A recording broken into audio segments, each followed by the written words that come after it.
Hey y'all, this is Alex from the Rim Review. The Rim Review is a page that offers in-depth player analysis and gives nuance to the way you watch basketball. In this series, we're going to be looking over every single prospect in the upcoming NBA draft. Some of which you may already know, however there are going to be numerous hidden gems we explore over the coming weeks. In today's episode, we're going to be looking at the 6'8 forward from the G League Ignite, Ron Holland. When looking at Ron Holland's game, there are a few strengths that stand out on the offensive end. The first of which is his transition offense, and while Holland only averaged 1.06 points per possession in transition, there were flashes that were extremely promising, and it definitely looks to be a part of his game where he will be very successful. Next, Holland has shown flashes of being able to put the ball on the floor and have a somewhat decent handle and able to drive and score around tough defenders. While this is something he has been somewhat inconsistent with, it's these flashes that get scouts extremely excited. And finally, Ron Holland is a next level athlete, and this athleticism is the most exciting part of his game. There are still some glaring weaknesses to Holland's game on the offensive end. The first of which is his shooting, which to be honest leaves a lot to be desired, where Holland only shoots 25% from beyond the arc. Next, and despite the flashes of being able to drive that Holland has shown, his handle is still far too loose and he really struggles to playmake for others, which is a big reason why he has a .86 assist to turnover ratio. Finally, Holland does a really bad job making decisions in closeout situations. Teams will frequently help off of him, leaving Holland with space and the opportunity to make reads. However, he struggles to make the correct reads, and that's why he only averages .821 points per possession in spot-up possessions. Now, let's get into the film and watch Ron Holland in transition. On this possession, Holland does a really good job sprinting ahead for a nice dunk. What I love to see here from Holland is, wow, just look at that leaping ability. While this play is simple, it's getting the stage set for his elite athleticism. On this possession, Holland runs the floor hard and gets a nice lob dunk. These do look like highlights, however, it's just emphasizing his athleticism. On this possession, Holland takes the ball, dribbles coast to coast, and has a nice finish through contact. On this possession right here, Holland calls for the outlet pass, does a good job changing pace, accelerating, and look at how far he's able to push his man and score. It's this strength and athleticism that makes him a very promising prospect. On this possession, Holland is actually going to change pace and completely blow by the defense. We're not able to fully see the clip because of the camera angle, but look how he's able to go from slow to fast. Really exciting stuff here. On this possession, the G League Ignite is going to run a cross action, which is pretty much when a handoff occurs right here. This handoff occurs, and now Rob Holland is able to go coast to coast and make a read. It's a very good finish, and maybe this kick is open to the corner, but I think the drive is definitely the better take, and it leads to a nice bucket. Right here, it's going to be another cross action where Holland gets the ball and has a nice finish. What I love to see here is typically people will kind of have tunnel vision and continue going right because that's the way the cross action works. Maybe the play could have been drawn up for Holland to come down here and have a handoff, but Holland recognizes that the defense is cheating the play and is not really having a high point of contact, so he changes pace and has a nice finish. On this possession, Holland does show a flash of being able to playmake and create for others, where he does a good job getting down court and having a nice pass. Really good stuff. Right here, Holland once again tries to go coast to coast, which is really good to see. However, he loses his handle. I'd like to see Holland be a little more under control here and recognize that these gaps are closing in. If he were to protect the ball hard and maybe make this early kick to the corner, it would be a much better look. On this final transition possession, Ron Holland does settle for a bad shot, which is something he's going to need to work on. This is not a shot that is acceptable in any form of basketball. The long foot on the line too in transition is, to be honest, horrendous. You never want to take this shot, and Ron Holland is rewarded with a miss. Now let's move on and watch Ron Holland in screening situations. Right here, Holland is going to call for what is known as a drag screen, which is pretty much any screen that occurs in transition. Holland takes the screen and then does a really nice job finishing off 2 feet. What I love to see here from Holland is the fact that he's able to get his balance under him, which then allows him to have a nice crafty finish. On this possession, Ron Holland once again uses his athleticism to score. Right here, Holland is going to refuse the ball screen, change pace, and wow, what a crafty finish. These are the type of highlights that I'm sure you'll see on draft night. Another thing that I love here is look how far he bumps the defender, allowing him to have a nice finish. On this possession, Ron Holland is going to use a dribble handoff right here, and then he finishes with his inside hand, which is a really crafty move because finishing with the inside hand allows him to score without really being at risk for a block. On this possession, it's another dribble handoff, and Holland does a really nice job having an extended finish. Because Holland is such a bad shooter, teams will frequently try to go under these types of actions, and it allows Holland to get space and navigate, which is great to see. Unfortunately, when teams give Holland space, there are times where he settles. For example, on this possession, Holland is going to call for a ball screen and then settle for not a good mid-range. As you can tell, the defense is going under him because they're not worried about him taking a 3. What I'd like to see from Holland here is a much tighter curl, driving downhill, and then maybe you can force this guy to drift a little bit and you can kick to him, or maybe Matas Buzelis will set a hammer screen and you have a kick right here. There's a lot you can do, but once again, these are the type of losing shots that Holland needs to get out of his system. On this possession, it's another issue with Holland settling. Right here, he dribbles, and I don't hate this shot nearly as much. I actually don't mind it. But once again, I'd like to see Holland have much more of a motor and just get downhill here. He has the ability to finish off 2 feet, and if he gets downhill, he could draw this defender and then have a kick to the corner right here. There's a lot he can do. I don't hate the final result here, but even if this defender, number 11 on the OKC Blue, had stayed on Holland, I have a bad feeling he still would have taken this mid-range, which is a big problem and something he takes far too often in his game. On this possession, Ron Holland once again tries to navigate in the pick and roll. However, his handle is far too loose. As you see right here, when Holland initially has this DHO, he gets by his man, but immediately loses the ball, forcing him to twist the screen, and then he forces up another bad shot. If Holland were to have jump stopped here rather than just flailing around, he could potentially have a dump off pass right here. However, he forces up a really poor decision. On this next possession, it's going to be another screen that Holland calls at the top of the key. However, he just loses the basketball. These are the type of simple mistakes that can't happen if he wants to be successful in the pros. If we curl here and have a tighter handle, there's no reason why we can't get into the rim. On this possession, Ron Holland is going to attack a switch. So this screen occurs right here, and now Holland has a mismatch. However, as you can see, he just tries to out-muscle his guy rather than having much of a bag to get by him. You don't like to see it. Also, Holland really doesn't have to shoot this here. If he jump stops, maybe there's another read that can occur. The guy in the corner is somewhat open, but I don't know if that's the right pass. But this is definitely not the right decision. On this possession, it's more of the same from Holland. He's going to, once again, have to work on his physicality. I think he's strong, but it needs to get better. And what I hate to see here from Holland is as soon as this contact occurs, he picks up the basketball. You can't be picking up the ball almost at the elbow and expect to score, especially against pros. And right here, he does a Euro step and creates absolutely nothing. he's going to have to simply get a little tougher offensively.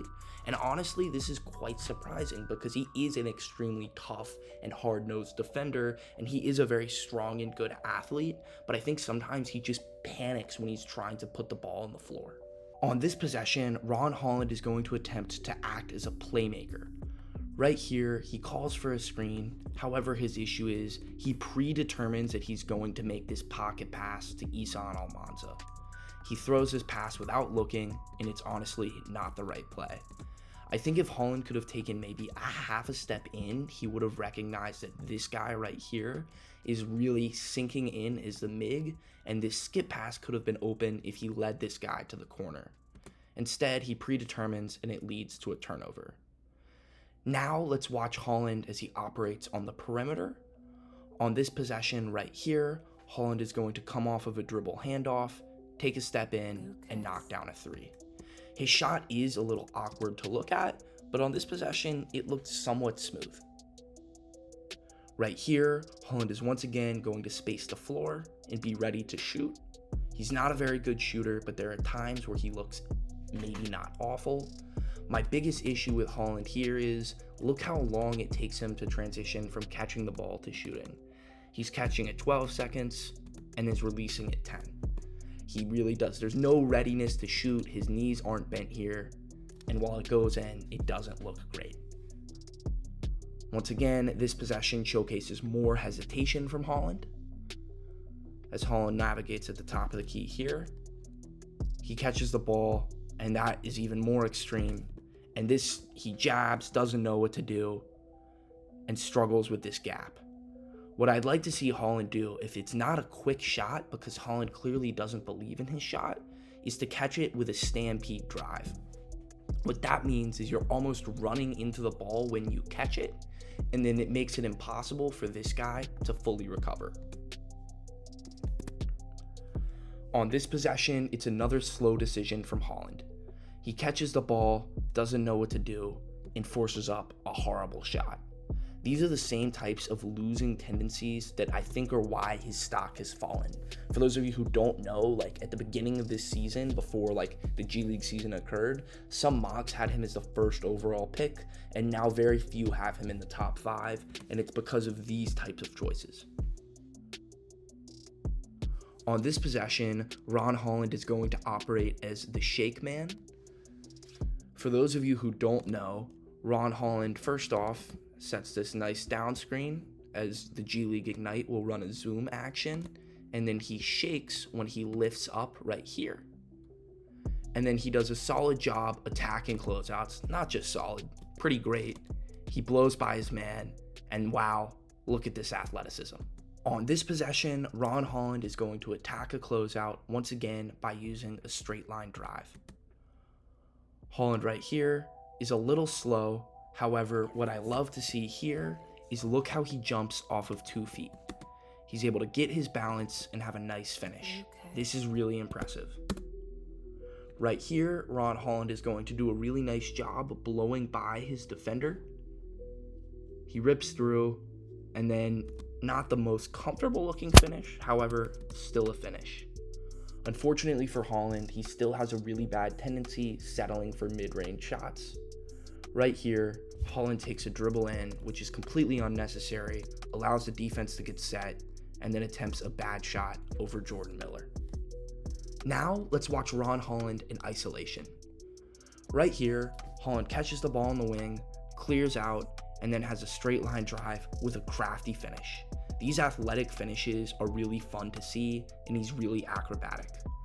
Right here, Holland is looking for contact, which you love to see. You're seeing more physicality from him. He refuses this ball screen, bumps his man, bumps him again, and has a tough finish. Holland has also scored not just by operating in isolation on the perimeter. Sometimes he'll actually flash to the elbow in this possession. He does get lucky with that foul not being called, but he has a really nice rip through and gets downhill for a nice score. Unfortunately for Holland, he does once again settle far too often. Right here, he's gonna pop, get the ball at the top of the key, take a dribble in and take a contested mid-range. Literally the worst shot in basketball and not the read you want to make at all. There's so much more you can do. You have a switch, get downhill. Even if you can't get by your man, call for a ball screen, flow into a DHO. Anything is better than that.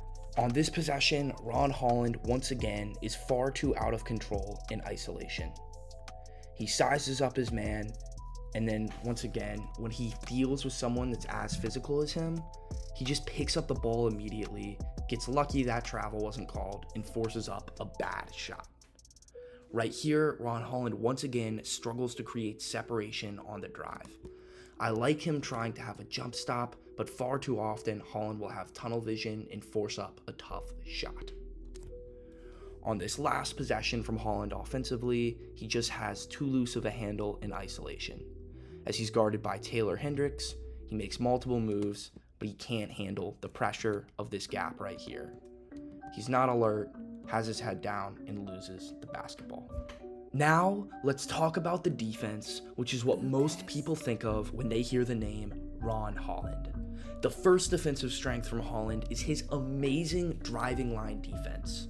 Holland only gives up 0.375 points per possession in isolation, and that's just an obscene number. Amazing stuff.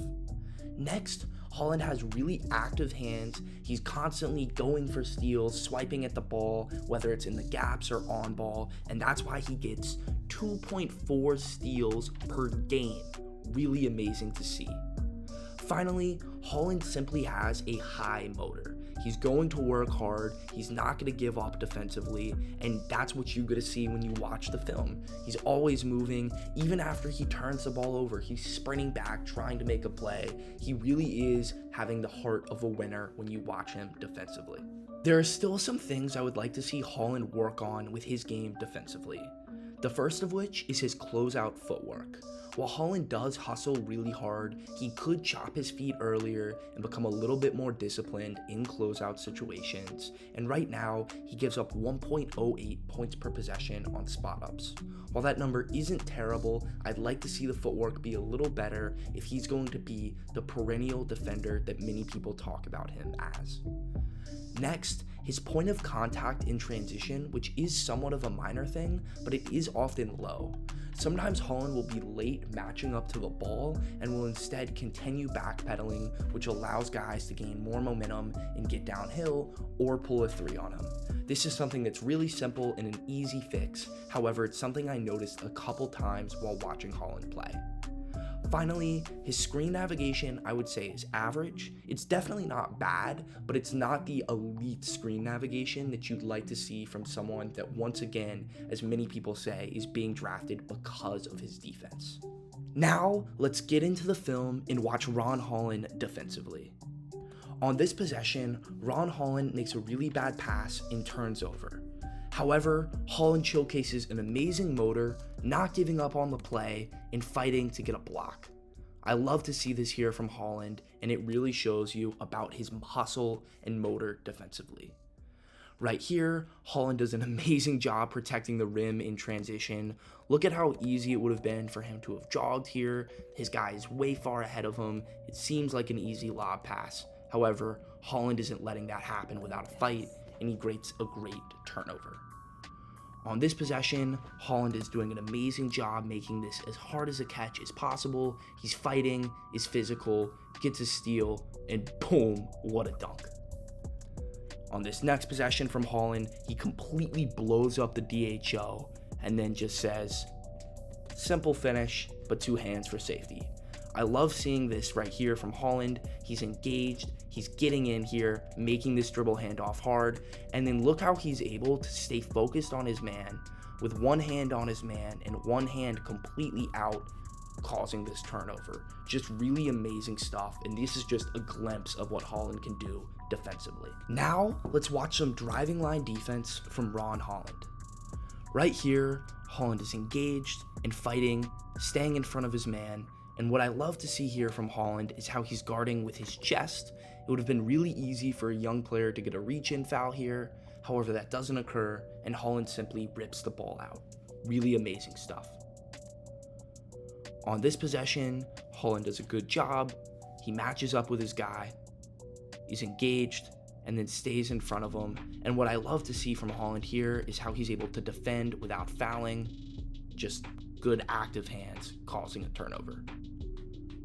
Right here, Holland is guarding the ball, fully engaged despite the game not being very close. Stays in front of his man, doesn't fall for the move, and then wow, look at this. He just completely beats his guy to the spot, and it leads to a turnover. I love seeing him slide his feet and not get crossed over. On this possession, once again, more active hands from Ron. Goes for a steal there, doesn't get it. He goes right back to being engaged defensively, and you're not going to outmuscle Ron Holland on the defensive end. He's going to guard you with his chest and get a steal right there. On this possession, this is what I meant earlier with a lower contact point from Ron Holland. They're in transition. I would like to see Ron Holland meet his man a little higher, and if he did, he would have been able to bully over this ball screen that's about to occur. He instead gets clipped, his man gets momentum, and is able to get downhill and take not the best looking shot, but I honestly don't know if Christian Braun would have gotten a shot at all if Holland had met him here. These are simple things, but things that Holland can definitely work on, especially if he wants to be a premier defender. Now, let's watch Ron Holland defend against the pick and roll. On this possession, Ron Holland has to deal with a wing ball screen. Right here, Holland does a good job navigating and has active hands. While this was impressive, I think part of the reason why he was able to navigate was because this was a really soft screen. On this possession, with a much more physical screen, Holland is clipped and completely taken out of the play. I don't love seeing that. Once again, that play could have been fixed with a higher point of contact. On this possession, the screen is actually not that physical. However, Holland is still clipped. I'd like to see him get more into his man right here and fight through here. There's a lot of space to navigate. However, he gets clipped, tries to fight back in the play. However, it's still a bucket. Now let's watch Ron Holland in a closeout situation. Right here, Holland is prepared, not fully knowing what to do because he's looking at Scal Labissiere as the roll man and he's not sure. I think what Holland should be doing is tagging right here, so giving him a little bit of a bump to slow him down, to allow Izan Almanza of G League Ignite to get back. But he doesn't do that, but he still is watching the ball screen, and then he's late, opens up early, and doesn't have the best footwork on the closeout. On this possession, it's another closeout. Holland doesn't take the best path, and it leads to an easy floater.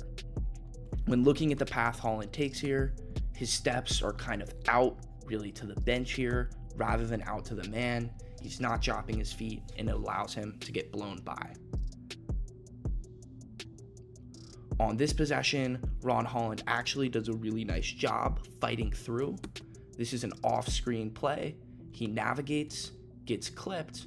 However, his athleticism allows him to get the block. On this possession, Ron Holland is going to be in an off-ball situation where he doubles. Right here, what I love to see from Ron Holland is typically a lot of young players, when they go to double the post, they will double this side of the man. What's bad about this is if you're behind the guy right here, he doesn't really feel you doing anything. You're not necessarily getting into his line of sight, maybe if he spins into you, but this guy right here is already protecting that, so you're not doing much. Holland does a really good job here, running to this side of him, being in front of him, and having active hands, which leads to the steal. Really great stuff. On this final clip of Ron Holland defensively, he's going to be in the gaps, which is really good. As this drive occurs right here, Holland gaps. He's a little late, but he still does a good job. And then, not the best recovery, but I still like seeing an aggressive gap from Holland. Once again, if he was in there earlier, he probably would have gotten a better closeout, but still not bad seeing him somewhat engaged off ball. Overall, I think Ron Holland could be a pretty safe pick for a team in this year's draft class. And the reason why I say a safe pick is Ron Holland is because when you get someone that is going to play that hard defensively and be engaged, you're always going to be able to at least put him on the court. I think a really realistic, not necessarily floor, but a lower level outcome for Ron Holland could be maybe a Cody Martin style career when you're coming off the bench as a 3-and-D guy to compete. While the 3 is not necessarily there yet, Ron Holland has so much more to make up for with his athleticism and tough finishes around the rim. As far as looking at what Holland's potential ceiling could be like, I think if his defense continues to improve and he can work on those little tweaks when it comes to closeout footwork and point of contact, he could be an all defensive team caliber player. And if he's maybe able to develop a shot, all of a sudden we're talking about someone that makes consistent all-star teams. And even if he does not develop a shot, if Ron Holland could tighten up his handle a little bit or make better decisions, things that are relatively believable to expect that to occur with NBA level coaching, and all of a sudden we're having somebody that is going to be a defender and maybe 4th option offensively on a championship caliber team, and that's really good to see. I also like watching Holland play because there's so many positions he can play. You could really have him bring the ball up, although that's not something I would recommend. It's something he has done at times, and he can really be either a guard or a forward, which is exciting and good to watch. He's also extremely young, and he's not even going to be 19 years old by the time he's drafted, and when you can get a guy with this much raw talent who's still 18, it's very promising. While that is said, there are a couple red flags, and the shooting and turnovers are really the ones that stand out to me. It's hard to justify drafting a guy with a top 5 pick who can't really shoot at all, especially in today's NBA. But that being said, look at a player like a Scotty Barnes who was drafted without a shot. He's developed a little bit of a shot so far, but he's been effective without it. There's enough players in the NBA who can succeed without that level of a jump shot, and while it might not be the, exciting pick to go with somebody who doesn't have that much of an offensive, firepower in today's NBA, it is still a pick that's going to help your franchise. As far as where I would draft Ron Holland, I think it really comes down to what a team needs. I could see him going in the top 5, but I would be surprised if that occurred. In my opinion, he's more of a mid-lottery style player, going anywhere from about 7 to 13. However, there are some fringe worlds, but I think these worlds have kind of ended based on him having a relatively solid combine where he falls to the mid-first, but I would really doubt that happening. And I think Ron Holland will probably go in the top 10, but I wouldn't be shocked if he fell to 12 or an area like that. Overall, I think Ron Holland could have a really successful career, and I thoroughly enjoyed watching him play. And I want to thank all of y'all for watching another episode of The Rim Review.